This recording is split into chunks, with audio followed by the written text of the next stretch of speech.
mizo ka min kam buai pui pakhat chu eiro khi nia eiro na hi anasa nia khiat na kan neya eiro na in kan ram ati chia nia ngai na tambuka chumi wang chuan tun hnai politics salut thar abikin zpm in an campaign dan ni ro chik chuan chumi khami chu ka tiang ti vak vak ain ka eiro lawang ti hi an ma chuan ta khop mai chuan khatiang ba soi chuak vak vak le khat chumi ka tiang ti chu ram bi je deu tin ka sia chuan tun kan ram kan tlak cham dan ni ka sia chu eiro na eiro nei kan ram hi ti chia tu na chuan ram chuai tu po ne ro se eng a thiam le khathiam te po ne ro se ming nei po ne ro se ama sa ber chuan eiro nei dong am se chu chong kan ram hi chuai thang chu ke ma ka thu pui ber le tun din muna kan ram siam thana tura hemi ka tiang ti ai chuan ka eiro lawang tingam ram soi na hian sum le pai e hlem le na ti mai ang tiang chikan ham hoi lawang tingam hi angai toin ka hre chu khiam na eng ma poka nei ran lem lo ti mai mi teng experience poka nei lo kan pen lungai to tat ka tiang chumi khami ti lawin ke ma chuan kan ram thana tu chuan ma sa ber chuan eiro na kan dong am ngai eiro na kan dong am rual theng tu chu ram hian ma son em mang chu ke ma ka da poi mo ber phan ni mi puiten eiro na kan huan ni na langa chu tak mai chu on thon na lin ka eiro don lo ti hi an ron ma chuan ta chi aboka ka eiro ve don lo ti hi an atlin tir thei don em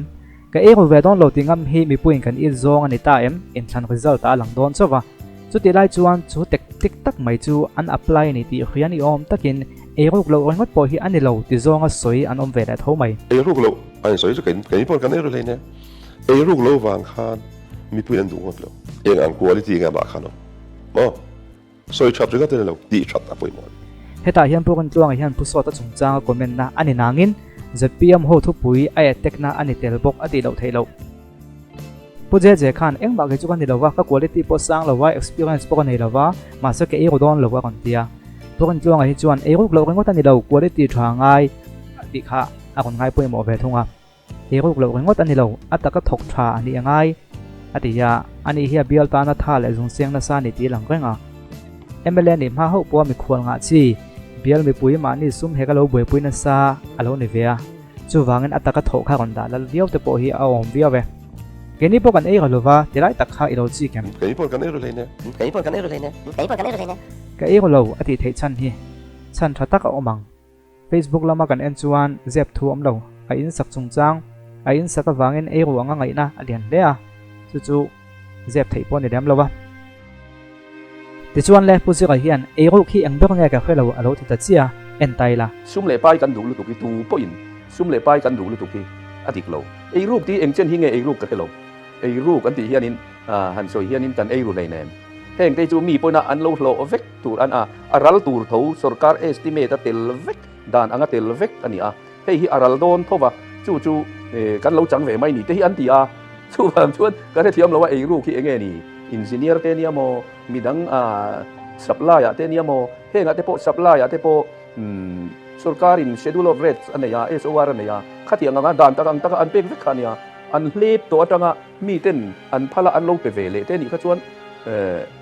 kan social thei lo lai kha oma chu wangin engkim mai hi dictator ina min ruala midikina min rual hi chuan kan that ka ringa tu nang hi chuan tu sarkar po hi om sela rei lo te anin tivir vekang poisa lut na ke ho hi chu puzi ka hian a pho chiang khop maya khria sa mani se an mani ka nge tonga khria thi adana dang ve dewa anila taka nang enge ingai dan budget atel sa vek a chuang bang lo chana lo lep ve kha e ron them en tir na kan soinga ti sat somi siam tir dona pakhata zan hi somga manchi ti chuan sang ni zangai pu te hne na tangin la chuaka ma se ivadon ta zan hi somga ne revin zan hi in min lo tlom teu itia ti chuan sang ni peta a zanga chu abang ta chu chang ta chu e ro niam nge lep zok chu en tir na mai nia nuai zate la phe chuan an lep khatam thei via wang sang ni zanga man kha kan don niam awanga sang ni lo ni ta zanga bang kha lep nge nia e ro khre thiam ha khop mai poisa tam deu ta ka wang khan e ro kan ti ta em e ro dik tak ton tu ma hian ka khria dan ka kon soi fiang ke ka te dan chuan kan e ruk lo chu kan hathwa khan alangani ti sa jani somnga man kan siam tira ti sa jani somnga man quality kha mi puin hena kan pek chu thei chuan cheng zanga ka lo lep khan kha chu e ro nilavin lep ve ni tin kan soimam theyang mi puiten ti sa jani somnga man an mu tho chuan mo ama ro chu e ro wa chuan ti sa jani somnga man kan siam tir do na ti sa zan hi som nga man ni ravin za som nga man kan va siam tir ta ti sa zan hi som nga man quality ni ravin za som nga man quality khami puiten hena ka pe chuak ta ti chuan za som nga tanga abak zong banga ha ka lo eita kha ka chu hle pa ni to lo e ro ni to ni mi puiten zan hi som nga man quality ni ravin za som nga quality an huwa ama ro chu heta plan a chuanin zan hi som nga man quality kha hisa pa chuan a local ta kein zan hi som nga man khar khar ngai lo za som nga man po hi an hatok tuk nge niang a thalo tuk tin zan hi som nga man quality kha za som nga quality ak lo thak thlenga ti sa tan dong tholom kan ti ni mai the ma che an dona quality kha zan hi som nga man quality ne ravin za som nga man quality an don chuan e ro ni chiang bang ani tuna puzira kon soya po khanin lep an ti chuanin adik viawang ka soi tong khan mi puitena an don tur quality kha he ta tran ti ra plan omsa quality kha an dong em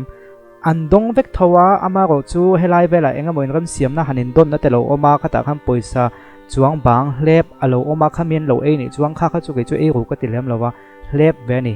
an tho ha man te poni ama ro chu helaya atran ti ra an don tur mi puiten an don tur quality ai chezok an don pha ro chuanin e ru dik takani chu lai chu hemi politics khel lawa po hey student union SC wa te po engamolai khanin college kan kalai te chuan kan han om ve a chuta te po chuan tiang e ruk na an hiam le hi ni rovem le ti hingai to na boi hi om ve thrin ani kam boi pui ha man he chuanga ti hanin sem tak te po a om lo thei lo ni po la chuan chuta chuan ke na e ruk na le e ruk lo na ka te thrin a chuan atran ti te a mi pui te na mo zir lai ten emo an don tur quality ha kan pe chuakem nge nia helai kan committee kalkual vela khan a quality ha kan lo tin hiam hlek chuan chumi zara chum poisa chuang banga ha kan lo chang ve ta khatiang ni kha chuang chu e ru ka tia ama ko chu adong tu tur tena an don tur quality ang thap an don thowa chumi indoor kwal na vela poisa engam hlep kan lo siam ve theini chuan kha kha chu e ru han ti le em kha chu a har ve ni nge nyang a thei do ni me khing nun phunga khang kha kha chu hei indoor ton na hian kan lo tlong veng chu ti hi om theya soirok sa thei do poisa chuang bang chu om lo thei do ni adong tu tur ten a quality atran tir te tanga hisa pangan don phot chuanin du da nuai tam tak polo bang ang hiang anin sangnam polo mang hiang du da he ta pak siam nam polo mang se engata polo mang ro se adong tu tur mi puitena an don tur quality dik tak atran tir te tanga hisa pang kha an pek chua chuan e chu kha tha ka te ni chu wang chuan makin apo hei tu te kai kon so ka dong ka khelo wa so ka thar ton piang me theya chu ta chuan e rok lo chung chang a hi isu lian ani le don ani chu ta chuan mi puitena lo te la tha ka ti chu chumi chuanin minister ka tangin mo MLA ni tangin enga mo ina sa zot mai chu tiang kha tiang chu ati zot mai ti kha in be na tu ha kon piang don ani mo chu ta chuan kan lo te tu ka du chu mi puiten zoron mi puiten kan don tu quality hisap thapa ngai kha mi puiten hena kan dong em a thleng phai em ti kha poi mo kan don tu quality ang tak kan don thlap chuan khami anin dor ton na vela engamo hlep hanin don le hanin tloma poisa chuang bang lo om manga an loin hai vur ve ni chuan kha chu ingai da mangu kha chu thilpa ngai ni kan ni ten nun phunga ni ama ro chu mi puitena kan don tu quality ang kan don lo pha kan don lo chu sei lo kan mu lo khum ani phei chon e ro ni chiang to lo tu ani dong po ni ra kan don quality kha he ta hissa pangani yam mo achung slap thap tura estimate omakha achung rangwa kan don chuan e ro to ni ama ro chu achung slap thap sia khanin tura estimate om sia khanin achung slap thap kan don tho si chuan helaya engamo lo poisa chuang bang lo om ni chuan kha chu lo e ve ro se kha chu kan soi pha kan ni lo ama ro chu cement zanga somnga man enterna me chu cement bag kha zanga somnga man tura cement bag khat zanga man chi chau alo man chak chuan kha chu e ro ni to ni ama chu zanga somnga man kha dor tu in zanga in le tam sia zanga in ka peng chu lo ti ni chuang kha chu e ro pani che ro le pani chula in ka te chu kan man thiam em chula in ka te kan man thiam lo chun e ro na hi anga tong in ngai tron hi khia thei mi lo ni mo ho te tong in a soi mam zel thei ni soi mam chuan in e ro ni tak tak le nem tin soi vek thei ama chu ka soi tuang in a quality chiat pha le a quality chiat lo pha tong hin ge chu ka te a chu chang chon tle min buklung khai te ka ol de wang chu adik be ka te na ne veng ke na ka thir dan le chu comment lama ngai dan lo sei vela chuanin internet hai chobo ka tiang hi kan kon te zo don ya